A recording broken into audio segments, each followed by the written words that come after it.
FTP யோஸ் எல்லாருக்கும் வணக்கம். இன்னைக்கு நம்ம பார்க்கக்கூடிய படம் என்னன்னா காந்தாரா பார்ட் 2. இந்த படத்தை பத்தி சொல்லணும்னா இது வந்து ஃபுல் அண்ட் ஃபுல் வந்து ஒரு ஃபேண்டசி எலமெண்ட்ஸ் அப்படியே முழுக்க முழுக்க கூடி இருக்கக்கூடிய ஒரு படமா இதை நம்ம சொல்லிதான் ஆகணும்.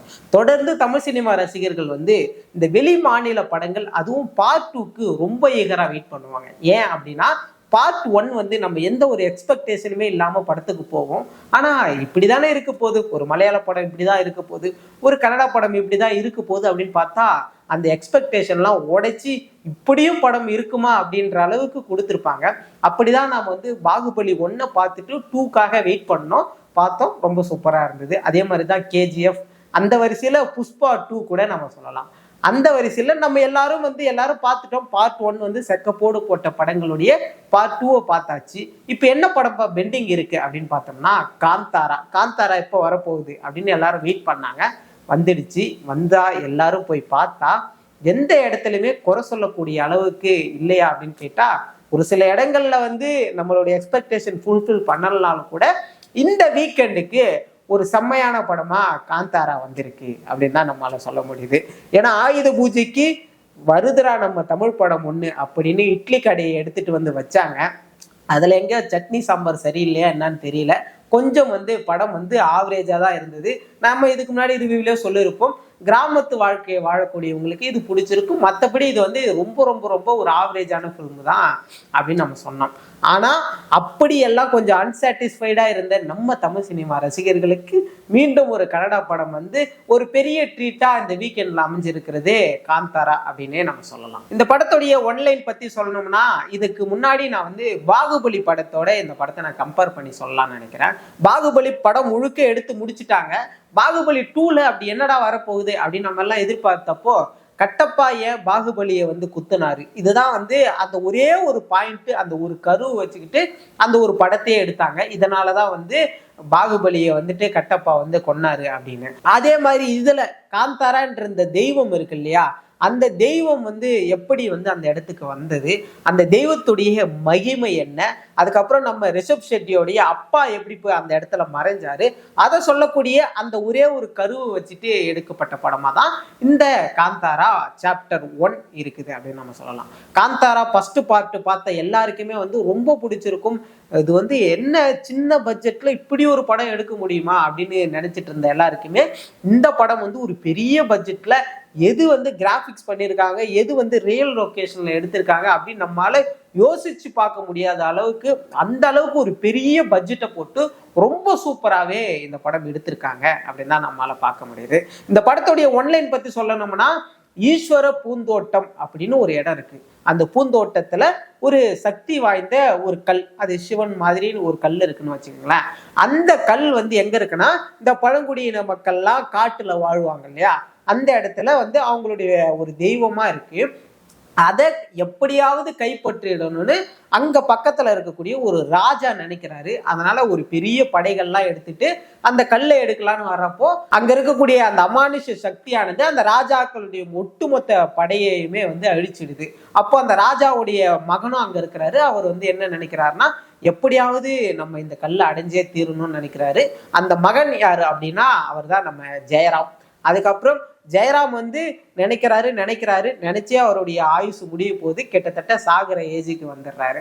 அவரால் முடியாததை 3வது தலைமுறையா இருக்கக்கூடிய அவருடைய பையன் வந்து எப்படியாவது அந்த கல்லை நம்ம போய் எடுத்துட்டு வந்துடணும் அப்படின்னு நினைக்கிறாங்க. அவங்களாலையும் முடியல. இப்படி 3 தலைமுறையினரால ஒரு அமானுஷ்யம் நிறைந்த ஒரு சக்தி வாய்ந்த ஒரு கல்லை எடுத்துட்டு வர முடியல. அதை வந்து ஒரு ஹீரோயின், நம்ம படத்துடைய ருக்மணி வசந்த், அவங்க போய் எப்படி எடுத்துட்டு வராங்க, அது எப்படியெல்லாம் வந்து கதையா கன்வெர்ட் ஆகுது, இதுக்கு பின்னாடி என்ன மாதிரியான சூழ்ச்சிகள்லாம் நடக்குது, இதை எப்படி பயன்படுத்தி கதையை வச்சிருக்காங்க அப்படின்றதுதான் ஒட்டுமொத்த கதையா இருக்குது. அதுக்கப்புறம் இந்த படத்துல சொல்லணும்னா, மலைவாழ் மக்கள் வந்து அங்க நிறைய விதமான மருந்து பொருட்கள்லாம் சாதாரணமா கிடைக்கும். அதை எடுத்துட்டு வந்து தன்னுடைய சாமிக்கு வச்சு படிப்பாங்க. அதை இந்த மன்னர்கள் கீழே இருக்கக்கூடிய அந்த படை வீரர்கள் எடுத்துட்டு வந்து நல்ல பெரிய விலைக்கு வித்துருவாங்க. ஒரு கட்டத்துக்கு அப்புறம் ஹீரோலாம் வந்து இந்த மாதிரி நகரத்துக்கு வந்து பார்க்கும்போது தான் தெரியுது, நம்ம சாமிக்கு வச்சதெல்லாம் சாமி சாப்பிடல, இந்த மாதிரி திருட்டு பசங்க எடுத்துட்டு வந்து திருடிட்டு போயிடுறானுங்க, அப்ப இனிமேல் நம்மளே வந்து இது எல்லாமே வியாபாரம் பண்ணுவோம் அப்படின்னு ஒரு காடா போயிட்டு அந்த காட்டுல விளையக்கூடிய பொருட்கள்லாம் எடுத்துட்டு வந்து இந்த மாதிரி பெரிய நகரங்கள்ல வித்து நிறைய பொருட்களை அவங்களுக்கு தேவையான பொருட்கள்லாம் வாங்கிட்டு போறாங்க. அப்படி ஒரு காடா போயிட்டு இவங்க தேவையான பொருட்கள்லாம் எடுத்துட்டு வரும்போது ஒரு எல்லை தாண்டி ஒரு காட்டுக்கு போறாங்க. அங்க வந்து ஒரு அமானுஷ்யமான சில நிகழ்வுகள்லாம் நடக்குது. அதுக்கப்புறம் தான் நம்மளுடைய ஆக்டர் ரிஷப் ஷெட்டியோடைய முழுமையான ஆக்டிங்கை பார்க்க முடியும். பல பரிணாமங்கள்ல அவருடைய ஆக்டிங் இருக்கும்.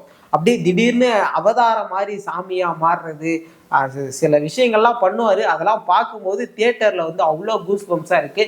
அதெல்லாம் நீங்க வந்து நேர்ல பார்த்து நிச்சயமா என்ஜாய் பண்ணணும். அதுலேயே கடைசி ஒரு 20 மினிட்ஸ்ல அவர் பண்ணக்கூடிய விஷயங்கள்லாம் கடவுள் அவதாரம் வந்து அவர் மேல இருக்கும். அதுவாகவும் மாறணும், ஒரு நடிகராகவும் இருக்கணும், அதே மாதிரி அடியும் வாங்கணும். இப்படி வந்து பல பரிணாமங்கள்ல வந்து அவர் எடுத்துட்டு வந்திருப்பாரு. அதெல்லாம் வந்து கண்கூடா பார்த்தீங்கன்னா உங்களுக்கு வந்து அவ்வளோ சூப்பரா இருக்கும் அப்படின்னு தான் நம்மளால சொல்ல முடியுது. ஸோ இப்படி எல்லா வகையிலும் வந்து ஒரு ஃபேண்டசி எலமெண்ட்டோடைய ஒரு சில புராண கதைகளோட சேர்த்து தான் இந்த படம் இருந்திருக்கு. இதெல்லாம் வந்து இந்த படத்துடைய கதை அப்படின்னு வச்சுக்கிட்டாலும், இந்த படத்துல வேற என்னப்பா பிளஸ் அப்படின்னு சொல்லணும்னா, பசங்களுக்கெல்லாம் ருக்மிணி வசந்த் தான் பிளஸ் அப்படின்ற அளவுக்கு அவங்க வந்து தொடர்ந்து தமிழ் சினிமா ரசிகர்களுடைய ஒரு இப்ப இருக்கக்கூடிய ரீசன்ட் கிரஷாவே வந்து ருக்மிணி அவர்கள் மாறிட்டாங்க. ஏஸ் படத்துல வந்தப்பயே எப்படா மதராசி படம் ரிலீஸ் ஆக போகுது, அதுல எப்படி இவங்க நடிச்சிருப்பாங்க அப்படின்னு எல்லாரும் வெயிட் பண்ணோம். மதராசியில தங்கப்பூவே ரொம்ப சூப்பரா இருந்தாங்க. இதுலயுமே வந்து ரொம்ப அழகா வந்து ருக்மிணி அவங்க இருக்காங்க. ரொம்ப அழகா அந்த மகாராணி இளவரசிக்கு ஏற்ற மாதிரி ரொம்ப அழகா அவங்க நடிச்சிருப்பாங்க. அதுலயும் இந்த படத்துல அந்த 3 தலைமுறையா ஒரு விஷயம் பண்ணாததை ஒரு பெண் நடிச்சா என்ன பண்ண முடியுன்றதையும் ரொம்ப அழகா அவங்க வந்து நடிச்சு காமிச்சிருப்பாங்க. கடைசியில அவங்க கழுத்தையுமே திருப்பிடுவாங்க. அதெல்லாம் நீங்க படத்துல பாருங்க, ரொம்ப நல்லா இருக்கும். அதுக்கப்புறம் இந்த படத்துல ஜெயராம் அவர்கள் வந்து ஒரு மன்னரா நடிச்சிருக்கிறாரு. அது வந்து இதுக்கு முன்னாடி பொன்னியின் செல்வனுக்கு அவர்ல எக்ஸ்பீரியன்ஸ் இருக்கு. ஸோ அதெல்லாம் வச்சு பார்க்கும்போது அவருடைய கேரக்டர் வந்து நீட்டா பண்ணிட்டாரு அப்படின்னு தான் நம்மளால பார்க்க முடியுது. அந்த படத்துல மைனஸ்ன்னு வேற என்ன இருக்கு அப்படின்னு பார்த்தோம்னா, மைனஸ்ன்னு இருக்குதுன்னா கதை வந்து ரொம்ப எங்கேஜா இல்லை. நம்ம இதுக்கு முன்னாடி பல புராண கதைகள் பார்த்திருப்போம். இந்த பாகுபலி மாதிரியான நிறைய ஃபேண்டசி எலிமெண்ட் இருக்கக்கூடிய படங்கள்லாம் பார்த்திருக்கோம். அதெல்லாம் வச்சு பார்க்கும்போது அதே மாதிரிதான் இருக்கு, அங்க பார்த்தது தானே இங்க இருக்கு அப்படின்ற மாதிரிதான் இருக்கு. இப்ப ரீசெண்டா நம்ம தொடர்ந்து ஒரு 2-3 வீடியோ லோகாக்கு கூட போட்டிருக்கோம். லோகா படத்துலயுமே இதே மாதிரிதான், அங்க மலை வாழ் மக்கள் வாழ்வாங்க, அங்க அவங்களுக்குன்னு ஒரு இது வரும், அவங்க சாமிக்குன்னு ஒரு பிரச்சனை வரும், அப்போ வந்து அவங்க வந்து தன்னுடைய உயிரே விடுவாங்கல்ல. அதே கதையை ஒருவேளை இங்க எடுத்து வச்சுட்டாங்களோ, இந்த படம் வந்து இவங்க 2 பேரும் இதுக்கு முன்னாடி பேசலையோ அப்படின்லாம் எனக்கு தோணுச்சு. ஸோ கதையெல்லாம் வந்து மேக்சிமம் சிமிலரா ஒர்க் அவுட் ஆகிற கதை மாதிரி தான் இருக்கு. அதனால வந்து நமக்கு வந்து அது பெருசா வந்து இது ஏதோ புதுவிதமான கதை மாதிரி தெரியல. இருந்தாலும் படத்துடைய மேக்கிங்கா சொல்லணும்னா பிச்சுட்டாங்க. எந்த இடத்துலயுமே குறை சொல்லக்கூடிய அளவுக்கு இல்லை. இந்த படத்துல வந்து என்கேஜ்மெண்டா கதையை வந்துட்டு பார்த்து கதை என்னன்னு புரிஞ்சுக்கிற அளவுக்கு நமக்கு ஒன்றும் பெருசா ஒர்க் அவுட் ஆகலை. அதே மாதிரி சாமி பக்தி ரீதியா ஒரு சில விஷயங்கள்லாம் சொல்றாங்க, அதுவுமே நமக்கு கனெக்ட் ஆகலை. கடைசியில வந்து அந்த சிவன் மாதிரி ஹீரோ அவர்கள் மாறுறதெல்லாம் பார்க்க கொஞ்சம் காமெடியா தான் இருக்கு. ஆனா அது ஒர்க் அவுட் ஆகலைனாலும் நல்லா நடிச்சிருக்கிறாரு. கடைசி 20 நிமிஷம்லாம் நீங்க சத்தியமா மிஸ் பண்ணிடக்கூடாது, அந்த அளவுக்கு சூப்பரா இருக்கு.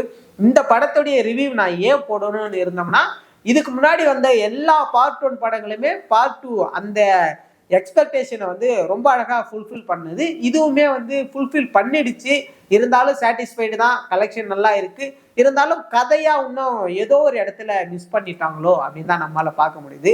நிறைய கன்னட மலையாள படங்களுடைய பார்ட் 2 ரிவ்யூஸ் நம்ம போட்டிருக்கோம், நிறைய படங்களுடைய ரிவ்யூஸ் போட்டிருக்கோம்.